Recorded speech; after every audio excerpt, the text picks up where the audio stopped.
No começo sobre só minha vida, sobre a história de lá do Salgado, que eu nasci lá, porque se chamava Salgado. E depois entrou na história do Paraíso, município de Itabaiana. Esse dito lugar chamava Salgado. Deram o nome de Salgado porque havia um riacho que tinha um minador que dava água salgada. Ainda me lembro da casa da minha avó, que era minha madrinha. Essa minha avó era a mãe de meu pai. Não conhecia a outra avó, pois faleceu antes que eu morresse. Conheci meu avô, o pai da minha mãe. Chamava-se João, foi meu padrinho. Era padrinho João e madrinha Céu. O pai de meu pai chamava-se Casimiro e a mãe da minha mãe chamava-se Emília. Eram irmãos. Então meus pais se casaram. Então meus pais eram primos. Meus pais criaram 8 filhos. Eu era a mais velha. Os nomes dos meus irmãos eram José, o Juca, entre aspas, Antônio, Ataíde e João. As mulheres, Alaíde, Ubaldina, Celina e Adeildo, todos se casaram e tiveram filhos. Eu casei-me aos 28 anos. Tive 3 filhos, José Evaristo, Elizabeth e Maria da Conceição. Esta última já faleceu de desastre de carro. Foi ela e o filho mais novo, que já era um adolescente, com 17 anos. Deixou 2 filhos, que são Marcelo e Simone. Elizabeth, ou Betinha, como a chamamos, teve 3 filhos, 2 homens e uma mulher, cujos nomes são Robério, Rubens e Carla. Robério e Rubens já se casaram e têm filhos, mas não lembro-me dos nomes. Moram em São Paulo. A Carla ainda não casou. Moram todos em São Paulo. A Betinha também. Eu moro em Sergipe, em uma cidade cujo nome é Ribeirópolis. Esqueci de escrever que meu esposo morreu. Fiquei viúva. Não quis casar outra vez. Estou com 101 anos. Lutei, trabalhei muito, mas venci. Lecionei 30 anos, hoje sou aposentada, moro com outra viúva, não nos falta nada. Eu já disse que nasci no Salgado, lá não havia escola e meu pai dizia sempre que vinha morar no Saco do Ribeiro. Não queria que suas filhas se criassem na roça, queria que aprendessem a ler. Ele sabia ler e escrever. E o pai dele também sabia ler. Quando eu vim do Salgado, estava com 6 anos. E meu pai, no ano seguinte, me levou para a escola. Naquela época só podia matricular com 7 anos. Era lei. Essa lei durou muitos anos, pois quando lecionei ainda era assim. Hoje é que mudou tudo. Eu aprovo a lei antiga. Agradeço muito a meu pai. Se eu não soubesse ler, fosse analfabeta, teria muito desgosto. Resido em Ribeirópolis e já fiz alguma coisa que me orgulham.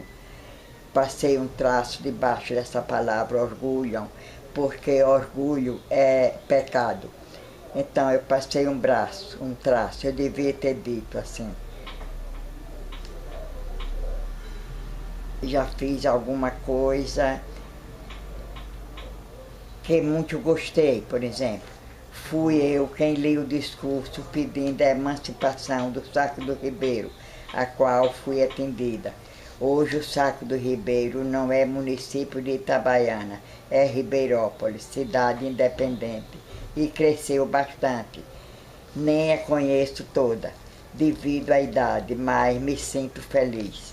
Outra coisa que já devia ter mencionado, mas continuemos. Quando meu pai me levou para a escola, me matriculou numa escola particular, cuja professora chamava-se Dona Benina. Era filha de Itabaiana, mas logo adoeceu e foi embora. Então meu pai matriculou eu e minha irmã Ubaldina em outra escola particular, cujo nome era Externato Monte Santo.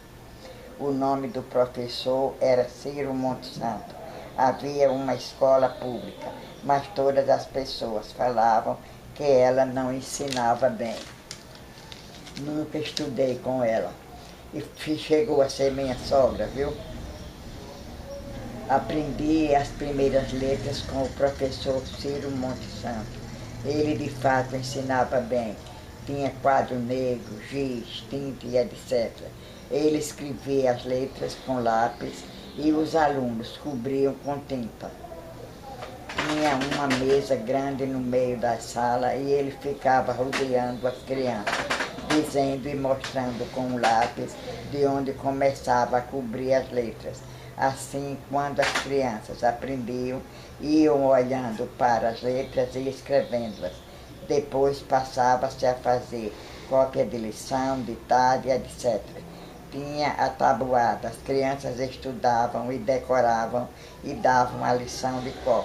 2 mais 1, 3, 2 mais 2, 4, 2 mais 3, 5. Esta era de somar, depois de diminuir, depois multiplicar e finalmente dividir. Aprendi tudo, apesar de não gostar de matemática. Sempre gostei muito, foi de português.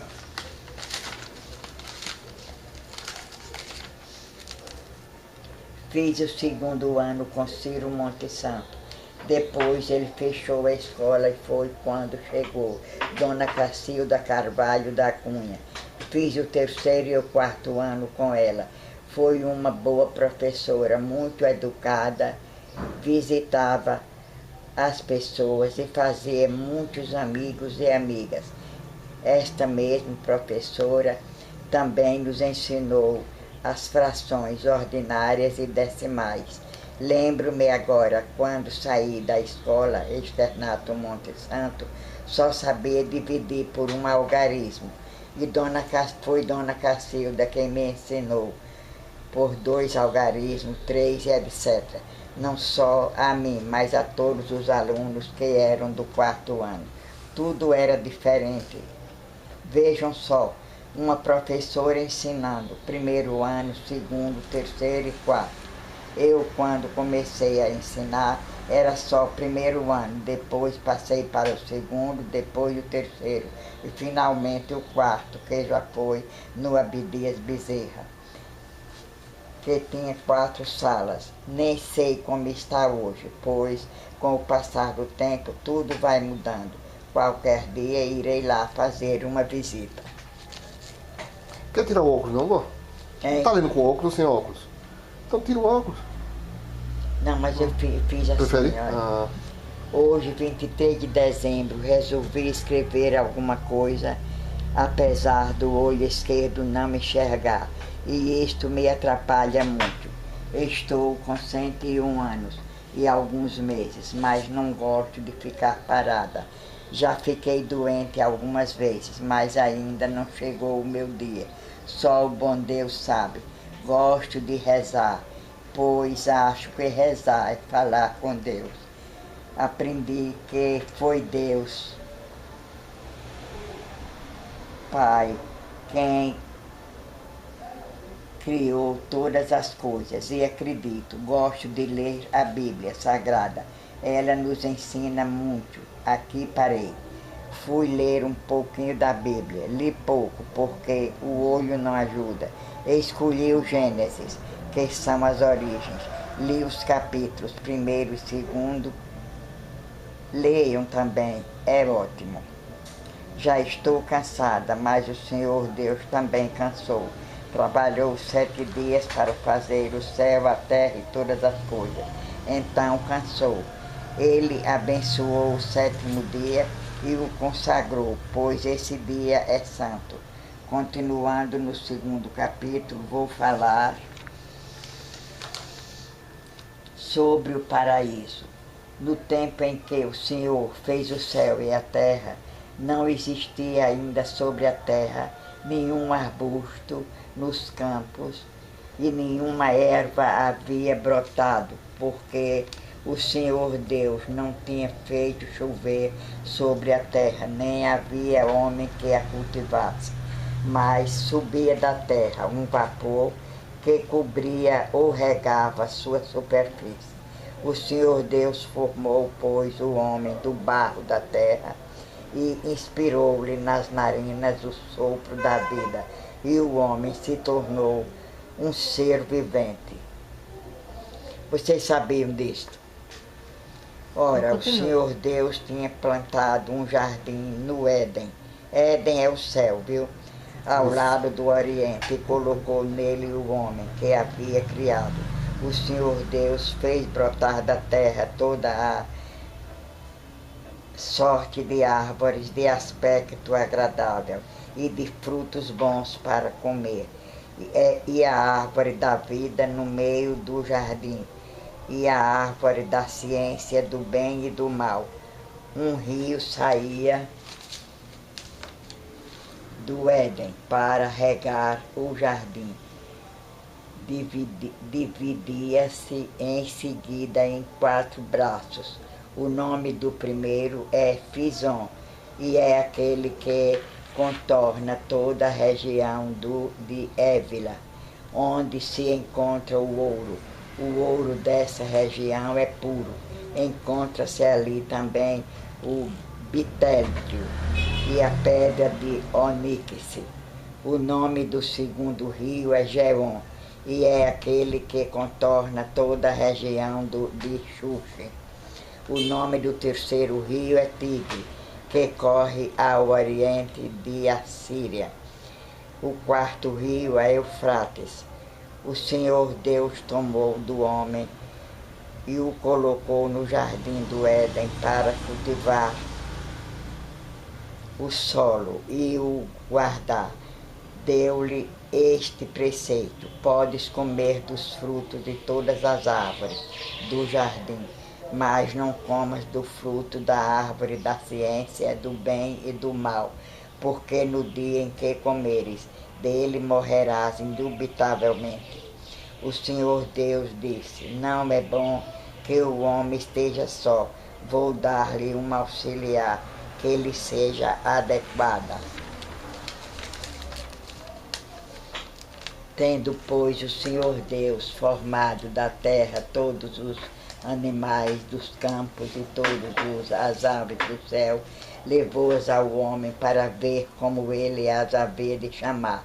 E todo nome que o homem pôs aos animais vivos, esse é o seu verdadeiro nome. O homem pôs nome a todos os animais e a todas as aves do céu e a todos os animais do campo, mas não se achava para ele uma auxiliar que lhe fosse adequada. Então o Senhor Deus mandou ao homem um profundo sono, e enquanto ele dormia, tomou-lhe uma costela e fechou com carne o seu lugar. E da costela que tinha tomado do homem, o Senhor Deus fez uma mulher e levou para junto do homem. Eis agora aqui, disse o homem, o osso dos meus ossos e a carne da minha carne. Ela se chamará mulher, porque foi tomada do homem. Por isso o homem deixa seu pai e sua mãe para se unir a uma mulher, e já não mais que uma só carne. O homem e a mulher estavam nus e não se envergonhavam.